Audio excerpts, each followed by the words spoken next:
माओवादी केन्द्रबाट आउनुभएका कमरेड रामचन्द्र झालाई केन्द्रीय कमिटीमा मनोनयन गरी सचिवालयमा राख्ने, एमालेबाट आउनुभएका वंशीधर मिश्रलाई केन्द्रीय कमिटीमा मनोनयन गरी स्थायी कमिटीमा लाने, एमालेबाट आउनुभएका डडेलधुराका डाक्टर तारा जोशीलाई केन्द्रीय कमिटीमा मनोनयन गर्ने, माले समूहबाट आउनुभएका कमरेड श्यामराज राईलाई केन्द्रीय परिषदमा र कमरेड कारी प्रसाद यादवलाई 2 नम्बर प्रदेश कमिटीमा मनोनयन गर्ने यो निर्णय गरिएको छ। यो पनि आजको बैठकले अनुमोदन गरेको छ।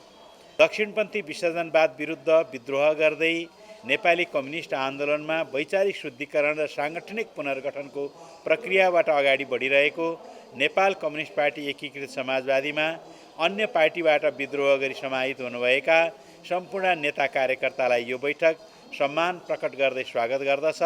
साथै कम्युनिस्ट आन्दोलनको पुनर्गठन र एकीकरणको प्रयासमा अझ सशक्त रूपले अगाडि बढाउन प्रतिबद्धता व्यक्त गर्दछ। दक्षिणपन्थी तथा पुनरुत्थानवादी सम्भावित गठबन्धनप्रति सचेत रहँदै लोकतन्त्र, देश र संविधानको पक्षमा दृढतापूर्वक उभिने वाम लोकतान्त्रिक गठबन्धनलाई अझ कसिलो बनाउन यो बैठक समस्त वाम लोकतान्त्रिक तथा क्रान्तिकारी शक्तिलाई हार्दिक आह्वान गर्दछ। वाम लोकतान्त्रिक गठबन्धनलाई अझ प्रभावकारी ढङ्गले सञ्चालन गर्नका लागि हालै गठन भएको उच्च स्तरीय राजनीतिक समन्वय समितिलाई यो बैठक हार्दिक स्वागत गर्दछ। सरकारको कामलाई प्रभावकारी बनाउन सहयोग पुर्याउने र आगामी निर्वाचनसम्म नै गठबन्धनको काम व्यवस्थापनलाई सहयोग पुर्याउने उद्देश्यले गरिएको यो प्रयत्न सराहनीय छ। आगामी दिनमा प्रतिगामी दक्षिणपन्थी शक्तिका विरुद्धमा यो मोर्चा सशक्त रूपमा क्रियाशील गराउन निरन्तर पहल कदमी गर्न यो बैठक आवश्यक ठान्दछ। समाजवाद निर्माणको आधार तयार गर्न सिङ्गो पार्टी, जनसङ्गठन र सबै कमिटीलाई राजनीतिक वैचारिक सुस्पष्टता कायम गर्दै दलाल तथा नोकरशाही पुँजीवादको बढ्दो प्रभावले कम्युनिस्ट आन्दोलनमा पार्न सक्ने सबै खाले वैचारिक, साङ्गठनिक तथा कार्यशैलीगत विकृतिप्रति सचेत रहँदै वर्ग पक्षधरता र कम्युनिस्ट नैतिकतालाई अझ दर्बिलो गरी पक्रन समस्त पार्टी पङ्क्तिलाई यो बैठक आह्वान गर्दछ। देशको संविधानले सुनिश्चित गरेको शक्ति पृथकीकरणको सिद्धान्त खलबलिनु संविधानवादको विरुद्ध हुन जान्छ। आज न्यायालयमा देखिएको समस्याले यो सिद्धान्त खलबलिने स्थितिमा पुगेको छ। न्यायिक सर्वोच्चता र स्वतन्त्र न्यायपालिकाको अवधारणामा पनि सङ्कट पैदा भएको छ। कानुन क्षेत्रका विद्वान अधिवक्ताहरू, उनीहरूका सङ्गठन र नागरिक समाजका अगुवाहरू न्यायिक सर्वोच्चताको पक्षमा आन्दोलित छन्। न्याय क्षेत्रको विद्यमान अवस्था र सङ्कटप्रति यो बैठकको गम्भीर ध्यानाकर्षण भएको छ। यो सङ्कट समाधानका लागि राजनीतिक दलहरू न्याय क्षेत्रका सरकारवाला पक्षहरूबीच एकीकृत अवधारणा बनाउन यो बैठक अपिल गर्दछ। हाम्रो धारणा गठबन्धनमा छौँ। सरकारको एउटै धारणा र गठबन्धनको एउटै धारणा आउन जरुरी छ। हामी त्यहाँ शक्तिको आकारमा जत्रो हौँ, महत्त्वको हिसाबले सबैभन्दा अग्रणी महत्त्वमा छौँ। यसकारण हामीले आफूले बोल्ने भन्दा सबैलाई एउटा प्लेटफर्ममा ल्याउने र साझा धारणा निर्माण गर्ने काममा बढी लाग्नुपर्ने भएको हुनाले आफ्नो धारणा अहिले सार्वजनिक गर्न उचित सम्झेनौँ। एक्लै नबोल्ने, सबैलाई सँगै बोल्न लगाउने हाम्रो उद्देश्य। नेपाल कम्युनिस्ट पार्टी एकीकृत समाजवादीको केन्द्रीय कमिटीको दोस्रो बैठक हिजो र आज 2 दिन लगातार चलिरहेको छ र अब सम्पन्न हुने क्रममा लागिरहेको छ। हिजोकै निरन्तरताको रूपमा रहेको आजको बैठकले निम्न कामहरू गरेको छ। 1. स्थायी कमिटी, केन्द्रीय सचिवालय र केन्द्रीय कार्यालयले गरेका कामको जानकारी गराउने र निर्णयहरूको अनुमोदन गरेको छ। यसमध्ये विगतमा हामीले राजनीतिक प्रस्तावहरू प्रकाशन गर्यौं, केन्द्रीय कमिटीको कार्यविभाजन गर्यौं र अपानी 2 जारी गर्यौं, विधान तथा नियमावली सम्पादन र प्रकाशन गर्यौं, विभिन्न राजनीतिक समूह र व्यक्तिहरूसँग वार्ता गर्यौं। वार्ता अहिले पनि जारी छ र धेरैवटा 1 दर्जनभन्दा बढी साना ठुला सङ्गठन, व्यक्ति र अन्य पार्टीबाट आउने छलफल संवाद जारी भइरहेकै छ। यसैगरी स्थायी कमिटीबाट आएका अरू व्यक्तिहरू स्थायी कमिटीका अन्य निर्णयहरू छन्। जस्तै माले समूहबाट आउनुभएका कमरेडहरू पोलिट ब्युरो सदस्य हुनुहुन्थ्यो कुलप्रसाद फुँयल, शङ्कर पोखरेल, नीलमणि बराल आदिलाई केन्द्रीय कमिटीमा मनोनयन गर्ने, माओवादी केन्द्रबाट आउनुभएका कमरेड रामचन्द्र झालाई केन्द्रीय कमिटीमा मनोनयन गरी सचिवालयमा राख्ने, एमालेबाट आउनुभएका वंशीधर मिश्रलाई केन्द्रीय कमिटीमा मनोनयन गरी स्थायी कमिटीमा लाने, एमालेबाट आउनुभएका डडेलधुराका डाक्टर तारा जोशीलाई केन्द्रीय कमिटीमा मनोनयन गर्ने, माले समूहबाट आउनुभएका कमरेड श्यामराज राईलाई केन्द्रीय परिषदमा र कमरेड कारी प्रसाद यादवलाई 2 नम्बर प्रदेश कमिटीमा मनोनयन गर्ने यो निर्णय गरिएको छ। यो पनि आजको बैठकले अनुमोदन गरेको छ।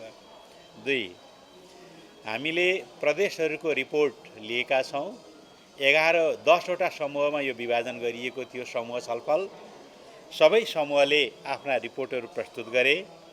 कर्णाली प्रदेशबाट उपमहासचिव प्रकाश ज्वालाले, बागमती प्रदेशबाट प्रदेश अध्यक्ष सावित्रा भुषालले, प्रदेश नम्बर 2बाट प्रदेश इन्चार्ज धर्मनाथ शाहले, लुम्बिनी प्रदेशबाट प्रदेश इन्चार्ज कमरेड भागवत विश्वासीले, मोर्चा सङ्गठनको तर्फबाट अपाङ्ग महासङ्घ इन्चार्ज डाक्टर वीरेन्द्र पोखरेलले, प्रदेश नम्बर 1बाट प्रदेश इन्चार्ज कमरेड घनेन्द्र बस्नेतले, सुदूरपश्चिम प्रदेशबाट प्रदेश इन्चार्ज कमरेड गरिमा शाहले, उपत्यका विशेष कमिटीका तर्फबाट इन्चार्ज कमरेड विश्वनाथ प्याकुरेलले, सम्पर्क समन्वय कमिटीका तर्फबाट इन्चार्ज डाक्टर कमरेड विजय गुरुङले र अन्य प्रवास क्षेत्रबाट इन्चार्ज श्री प्रसाद शाह र गण्डकी प्रदेशबाट कमरेड इन्चार्ज केशवलाल श्रेष्ठले आफ्नो कार्यक्षेत्रको रिपोर्ट प्रस्तुत गर्नुभयो। उपमहासचिव एवं प्रचार विभाग प्रमुख जगन्नाथ खतिवडाले पार्टीको आगामी 6 महिने कार्ययोजना र आजसम्म भएका कामको रिपोर्ट प्रस्तुत गर्नुभयो। उपाध्यक्ष एवं पार्टी स्कुल विभाग प्रमुख प्रमेश हमालले पार्टी स्कुलको कार्ययोजना प्रस्तुत गर्नुभयो र पार्टीलाई वैचारिक सैद्धान्तिक ढङ्गले अगाडि बढाउनका निम्ति उहाँले केही विवरणहरू प्रस्तुत गर्नुभयो। महासचिव एवं सङ्गठन विभाग प्रमुख डाक्टर वेदुराम भुषालले सङ्गठन निर्माण र परिचालनको संक्षिप्त अवधारणा र योजना प्रस्तुत गर्नुभयो। उपमहासचिव एवं अर्थ योजना विभागका प्रमुख डाक्टर विजय पौडेलले सङ्गठन निर्माण र परिचालनको योजनाको पावर पोइन्ट प्रस्तुत गर्नुभयो। यसैगरी यो बैठकले विपद व्यवस्थापन सम्बन्धी केही महत्त्वपूर्ण निर्णय गरेको छ र कार्यकर्तालाई निर्देशन दिएको छ। विपद जोखिम न्यूनीकरण प्रशिक्षण सञ्चालन गर्न, विपदका पूर्व तयारीका लागि जनसहजकर्ता निर्माण गर्न, विपद जोखिम न्यूनीकरण शिक्षा अभियानको रूपमा विपद जोखिम न्यूनीकरण शिक्षा अभियानकै रूपमा सञ्चालन गर्न र जनजागरण अभियान सञ्चालन गर्न, विपदको बेला खोज उद्धार र राहत सहयोग कार्यलाई प्रभावकारी बनाउन विपद जनस्वयंसेवक निर्माण गरी परिचालन गर्न केन्द्रीय विभागले यो योजना बनाएको छ र सबै जिल्लाका कार्यकर्ताहरूलाई यो काममा लाग्नको निम्ति निर्देशित गरेको छ। यो उपमहासचिव डाक्टर गङ्गालाल तुलाधरले बैठकमै समसामयिक प्रस्तावहरू उहाँले पढेर सुनाउनुभयो र हलले केही सुझावसहित यसलाई पारित गरेको छ। राष्ट्रिय राजनीतिको सन्दर्भमा यो केही पढेर सुनाउनु पर्नेछ, म यहाँहरूलाई पढेर सुनाउँछु। दक्षिणपन्थी विसर्जनवाद विरुद्ध विद्रोह गर्दै नेपाली कम्युनिस्ट आन्दोलनमा वैचारिक शुद्धिकरण र साङ्गठनिक पुनर्गठनको प्रक्रियाबाट अगाडि बढिरहेको नेपाल कम्युनिस्ट पार्टी एकीकृत समाजवादीमा अन्य पार्टीबाट विद्रोह गरी समाहित हुनुभएका सम्पूर्ण नेता कार्यकर्तालाई यो बैठक सम्मान प्रकट गर्दै स्वागत गर्दछ। साथै कम्युनिस्ट आन्दोलनको पुनर्गठन र एकीकरणको प्रयासमा अझ सशक्त रूपले अगाडि बढाउन प्रतिबद्धता व्यक्त गर्दछ।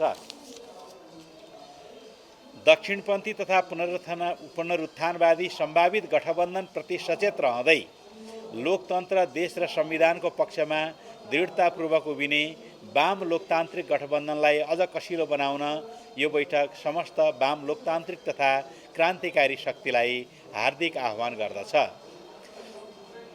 अर्को बुँदा छ, वाम लोकतान्त्रिक गठबन्धनलाई अझ प्रभावकारी ढङ्गले सञ्चालन गर्नका लागि हालै गठन भएको उच्च स्तरीय राजनीतिक समन्वय समितिलाई यो बैठक हार्दिक स्वागत गर्दछ। सरकारको कामलाई प्रभावकारी बनाउन सहयोग पुर्याउने र आगामी निर्वाचनसम्म नै गठबन्धनको काम व्यवस्थापनलाई सहयोग पुर्याउने उद्देश्यले गरिएको यो प्रयत्न सराहनीय छ। आगामी दिनमा प्रतिगामी दक्षिणपन्थी शक्तिका विरुद्धमा यो मोर्चा सशक्त रूपमा क्रियाशील गराउन निरन्तर पहल कदमी गर्न यो बैठक आवश्यक ठान्दछ। समाजवाद निर्माणको आधार तयार गर्न सिङ्गो पार्टी, जनसङ्गठन र सबै कमिटीलाई राजनीतिक वैचारिक सुस्पष्टता कायम गर्दै दलाल तथा नोकरशाही पुँजीवादको बढ्दो प्रभावले कम्युनिस्ट आन्दोलनमा पार्न सक्ने सबै खाले वैचारिक, साङ्गठनिक तथा कार्यशैलीगत विकृतिप्रति सचेत रहँदै वर्ग पक्षधरता र कम्युनिस्ट नैतिकतालाई अझ दर्बिलो गरी पक्रन समस्त पार्टी पङ्क्तिलाई यो बैठक आह्वान गर्दछ। देशको संविधानले सुनिश्चित गरेको शक्ति पृथकीकरणको सिद्धान्त खलबलिनु संविधानवादको विरुद्ध हुन जान्छ। आज न्यायालयमा देखिएको समस्याले यो सिद्धान्त खलबलिने स्थितिमा पुगेको छ। न्यायिक सर्वोच्चता र स्वतन्त्र न्यायपालिकाको अवधारणामा पनि सङ्कट पैदा भएको छ। कानुन क्षेत्रका विद्वान अधिवक्ताहरू, उनीहरूका सङ्गठन र नागरिक समाजका अगुवाहरू न्यायिक सर्वोच्चताको पक्षमा आन्दोलित छन्। न्याय क्षेत्रको विद्यमान अवस्था र सङ्कटप्रति यो बैठकको गम्भीर ध्यानाकर्षण भएको छ। यो सङ्कट समाधानका लागि राजनीतिक दलहरू न्याय क्षेत्रका सरोकारवाला पक्षहरूबीच एकीकृत अवधारणा बनाउन यो बैठक अपिल गर्दछ।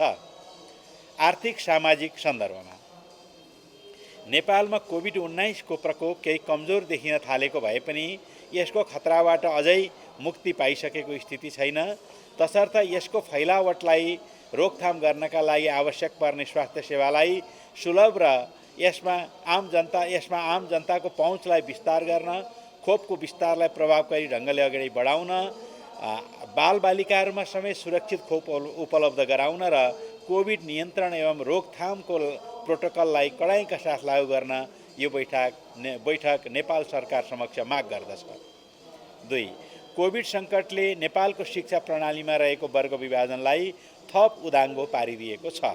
एकातिर सक्षम र संरचना भएका प्राय निजी विद्यालयका विद्यार्थीहरू अनलाइन शिक्षाको निरन्तरताका कारणले एक हदसम्म शिक्षाबाट वञ्चित हुनु परेन। अर्कोतिर साधन स्रोत र प्रविधि र सो सम्बन्धी सिपको अभावमा अधिकांश सार्वजनिक विद्यालयका विद्यार्थीहरू भने नियमित कक्षाबाट वञ्चित हुनु पर्यो। तसर्थ सार्वजनिक शिक्षामा विद्यालय शिक्षक र विद्यार्थी सबैलाई प्रविधि स्रोत र सिपको लागि आवश्यक लगानी र विस्तार गर्न यो बैठक तीनै तहका सरकारसँग आह्वान गर्दछ।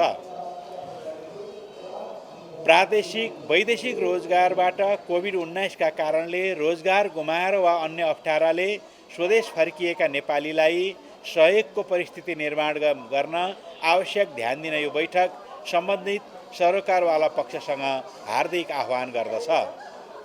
हालसालै दशैं, तिहार, छठ लगायत सांस्कृतिक पर्वहरू मनाउन सडक मार्गबाट आवत जावत गर्ने सयौं दिदीबहिनी तथा दाजुभाइहरू दुर्घटनामा परि मृत्यु तथा घाइते भएको खबरले यो बैठक स्तब्ध भएको छ। दुर्घटनामा मृत्यु हुने सम्पूर्ण दिवंगत व्यक्तिहरूप्रति यो बैठक भावपूर्ण श्रद्धाञ्जली व्यक्त गर्दै घाइतेहरूप्रति शीघ्र स्वास्थ्य लाभको कामना गर्दछ। साथै नेपाल सरकारसँग यो बैठक मृतकको परिवारलाई उचित क्षतिपूर्ति दिन, घाइतेहरूको निःशुल्क उपचार गर्न पनि माग गर्दछ। सडकको दुरावस्था, यातायातका साधनहरूको न्यून गुणस्तर, क्षमताभन्दा बढी यात्रु राख्ने काम, सरकारको सम्बन्धित निकायको उदासीनता र यातायात सञ्चालनमा भइरहेको लापरवाहीले यस्ता दुर्घटनाहरू दिनानुदिन बढिरहेको छ।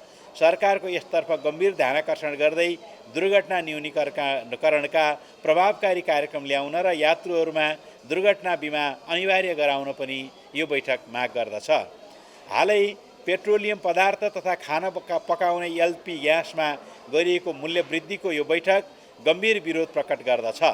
इन्धन र खाना पकाउने ग्यासमा गरिएको मूल्य वृद्धिले ढुवानी लागत बढ्न जाने र दैनिक उपभोग्य सामग्रीहरू समेतको मूल्य आकाशिँदा जनताको दैनिक जीवन कष्टपूर्ण बन्दै गएकोले उक्त मूल्य वृद्धि यथाशीघ्र फिर्ता गर्न यो बैठक नेपाल सरकार तथा नेपाल आयलसम्म माग गर्दछ।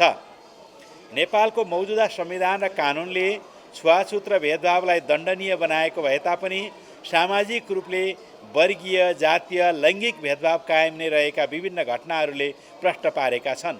यो बैठक सबै प्रकारको विभेद र छुवाछुतको घटनामा संलग्नलाई कानुन सम्मत दण्डित गर्दै यसलाई निर्मूल गर्न सबै तहको सरकार र राज्यका सरोकारवाला पक्षहरू तथा सबै सचेत नागरिकलाई सांस्कृतिक जागरण र रूपान्तरणको लागि पहल कदमी लिन आह्वान गर्दछ। नेपालमा राष्ट्रिय जनगणनाको तथ्याङ्क सङ्कलन गर्ने कार्यको प्रारम्भ भइसकेको छ। सम्पूर्ण नेपाली जनता र पार्टी पङ्क्तिलाई जनगणनाको यस राष्ट्रिय अभियानमा सरिक हुन र सत्य तथ्ययुक्त सूचना प्रदान गरी जनगणना सफल गर्नको निम्ति सहयोग पुर्याउन यो बैठक आह्वान गर्दछ। यसैगरी कालापानी र लिम्पियाधुरा क्षेत्रमा जनगणनाको कुरा अवरोधमा भइरहेको हुनाले सरकारले तत्काल यसको व्यवस्था गर्न र जनगणनाको व्यवस्था गर्न पनि यो बैठक माग गर्दछ। अन्तर्राष्ट्रिय सरोकारका सन्दर्भमा जलवायु परिवर्तनले विश्वव्यापी रूपमा उत्पन्न गरेको सङ्कट न्यूनीकरण गर्नका लागि संयुक्त अधिराज्यको ग्लास्गोमा आयोजना गरिएको विश्व सम्मेलन कोप 26 को सम्झौताको प्रयासलाई यो बैठक सराहना गर्दछ। विश्वमा सम्पूर्ण राष्ट्रले आगामी दिनमा उक्त सम्झौतालाई पूर्ण रूपले लागू गर्ने र राष्ट्रिय प्रतिबद्धता पूरा गर्नेतर्फ अग्रसर रहनेछन् भन्नेमा यो बैठक विश्वास गर्दछ। साथै संयुक्त राष्ट्रसङ्घ लगायतका सम्झौताका पक्षधर राष्ट्रसँग अल्पविकसित तथा हिमाली राष्ट्र नेपाललाई जलवायु परिवर्तनले पार्ने असर न्यूनीकरण गर्न र तदनुरूप अनुकूल गर्नका लागि जलवायु न्याय क्लाइमेट जस्टिसको सिद्धान्त अङ्गीकार गर्न यो बैठक जोडदार माग गर्दछ। हालसालै अफगानिस्तानको राजनीतिक सङ्कटबाट उत्पन्न त्रासका कारणले विस्थापित भएका सानो सङ्ख्याका मानिसहरू मित्र राष्ट्र भारत हुँदै नेपाल भित्रिएको खबरप्रति यो बैठक गम्भीर भएको छ। केही वर्ष अगाडि मित्र राष्ट्र म्यानमारबाट विस्थापित भएर आएका रोहिङ्ग्या शरणार्थी समस्या पनि यो बैठक स्मरण गर्दछ। लामो समय भुटानी शरणार्थी समस्याबाट गुज्रिएको हाम्रो देशमा दक्षिण एसियाली क्षेत्रको शान्ति, स्थिरता र लोकतन्त्र गम्भीर चासोको विषय हो। जो कोही मानिस शरणार्थी बनिने स्थिति अमानवीय कुरा हो। यो कुरालाई ध्यानमा राखेर कोही पनि शरणार्थी बनाउने परिस्थिति ननिम्तियोस् भन्ने कुरामा सचेत हुन समस्त दक्षिण एसियाली राष्ट्र र संयुक्त राष्ट्रसङ्घ र समग्र विश्वलाई यो बैठक हार्दिक अपिल गर्दछ। यसैगरी केन्द्रीय कमिटीमा उठेका सबै विषयवस्तुलाई सम्बोधन गर्दै केन्द्रीय कमिटीका निष्कर्षहरूलाई उत्साहका साथ आफ्नो कार्यक्षेत्रमा लागू गर्न निर्देशन दिँदै पार्टीका अध्यक्ष माधव कुमार नेपालले बैठकको समापन गर्नुभएको थियो। बैठक समापनको क्रममा उहाँले भनेका केही कुराहरूलाई म केही बुँदामा यहाँलाई उल्लेख गर्न चाहन्छु। सबभन्दा पहिले हाम्रो ठुलो मेहनतले यो पार्टी चाँडै नै देशका सबै वडाहरूमा स्थापित भइसक्नेछ भन्ने आजको रिपोर्टले प्रस्तुत गरेको कुरालाई उहाँले रिपोर्टका आधारमा समाप्त गर्नुभएको थियो। केपी ओलीले नेतृत्व गरेको कम्युनिस्ट पार्टी प्रत्येक दिन रसातलमा गइरहेको छ र यसको अस्तित्व विलीन भएर जानेछ भन्ने कुरामा यो बैठकले निकालेको निष्कर्षलाई उहाँले पुनस्मरण गर्नुभएको थियो। केपी सरकारका सबै योजनाहरू यो बैठकले निकालेको निष्कर्ष के हो भने उनले आजभन्दा अगाडि चलाएका सबै योजनाहरू केवल आर्थिक स्रोत सङ्कलन गर्न र पब्लिसिटीको लागि मात्र थियो, देशको चिन्ताले कम गरेका थिए भन्ने कुरा बैठकको साझा निष्कर्ष रहेको छ। हाम्रो पार्टी समाजवादी क्रान्तिको स्पष्ट मार्ग दिशा तयार गरेर अगाडि बढ्न कोसिस गर्दैछौँ र यसको लागि चाँडै नै काम अगाडि बढाउनेछौँ भन्ने निष्कर्ष निकालिएको छ। नेपाली विशेषता सहितको समाजवाद निर्माणको दिशामा हामी लाग्नेछौँ। सामाजिक न्यायलाई हामी उच्चतम जोड दिनेछौँ र नेपाली जनतासँग जोडिएर मात्रै हामी राजनीति गर्न सक्छौँ र कम्युनिस्ट आन्दोलनलाई जोगाउन सक्छौँ भन्ने कुराको निष्कर्ष निकाल्दै यो बैठक अध्यक्ष माधव कुमार नेपालले समापन गर्नुभएको छ। बैठकबाट यो प्रस्ताव पारित गऱ्यौँ। अब हामी यसको पहल सुरु गर्नेछौँ। हाम्रो धारणा गठबन्धनमा छौँ। सरकारको एउटै धारणा र गठबन्धनको एउटै धारणा आउन जरुरी छ। हामी त्यहाँ शक्तिको आकारमा जत्रो हौँ, महत्त्वको हिसाबले सबैभन्दा अग्रणी महत्त्वमा छौँ। यसकारण हामीले आफूले बोल्ने भन्दा सबैलाई एउटा प्लेटफर्ममा ल्याउने र साझा धारणा निर्माण गर्ने काममा बढी लाग्नुपर्ने भएको हुनाले आफ्नो धारणा अहिले सार्वजनिक गर्न उचित सम्झेनौँ।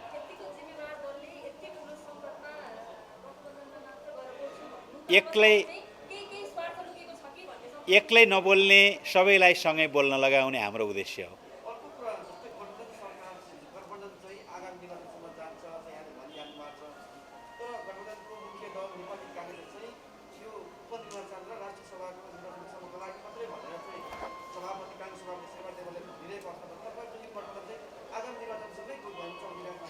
प्रत्येक निकटस्थ निर्वाचनमा हामी गठबन्धनलाई अगाडि बढाउन सक्दै गयौँ भने यो लामो समयसम्म अगाडि जाने कुरा हो। यसकारण भविष्यको ज्योतिषशास्त्र त हामी हेर्न चाहँदैनौँ। आगामी दिनमा गठबन्धनलाई एकताबद्ध बनाएर लाने प्रयास गर्छौँ। त्यसले नयाँ शिक्षा दिन्छ, थप अगाडि बढ्छौँ। तर जुन बेला हामीले गठबन्धन सरकार बनायौँ त्यो बेलाको फ्रेमवर्क भनेको सबै चुनावहरूमा लामो समयसम्म हामी एकताबद्ध भएर अगाडि बढाउँ भन्ने अगाडि जाउँ भन्ने फ्रेमवर्कमा हामीले काम अगाडि बढाएका थियौँ। बाटोमा कस्ता अवरोध आउँछन् तिनलाई हामी चिर्दै जाने प्रयास गर्नेछौँ।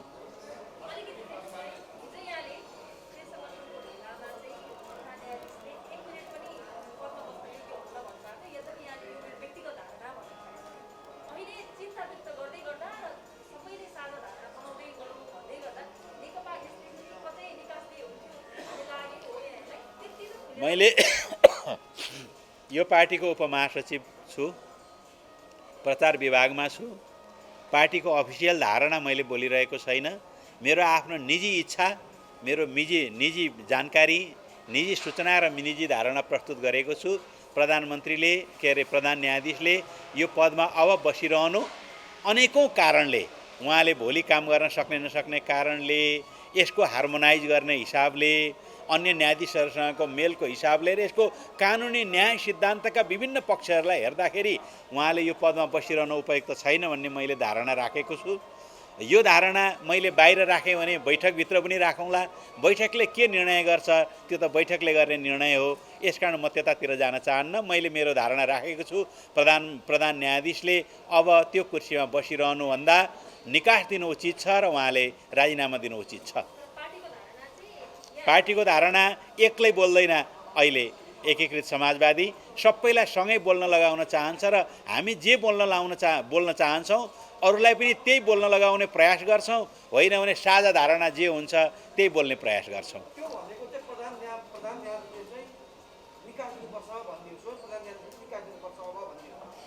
केन्द्रबिन्दु त निकास खोज्ने, सम्झौता गर्ने, वार्ता गर्ने केन्द्रबिन्दुमा त प्रधानमन्त्री नै हुनुहुन्छ, प्रधान न्यायाधीश नै हुनुहुन्छ। यसले गर्दा सबै समस्याको समाधान कहीँबाट सुरु हुन्छ भने समाधान पनि त्यहीँबाट सुरु हुन्छ। वा सबैलाई सन्तुष्ट बनाएर सुरु हुन्छ वा राजीनामा दिएर सुरु हुन्छ। सुरु त त्यहीँबाट हुन्छ। निकास खोज्ने ठाउँ त त्यही हो। तर निकासको तरिका विधि के हो भन्दा विधि चाहिँ गठबन्धनले एउटा धारणा बनाउँछ। मैले मेरो निजी धारणा त अभिव्यक्त गरिसकेँ।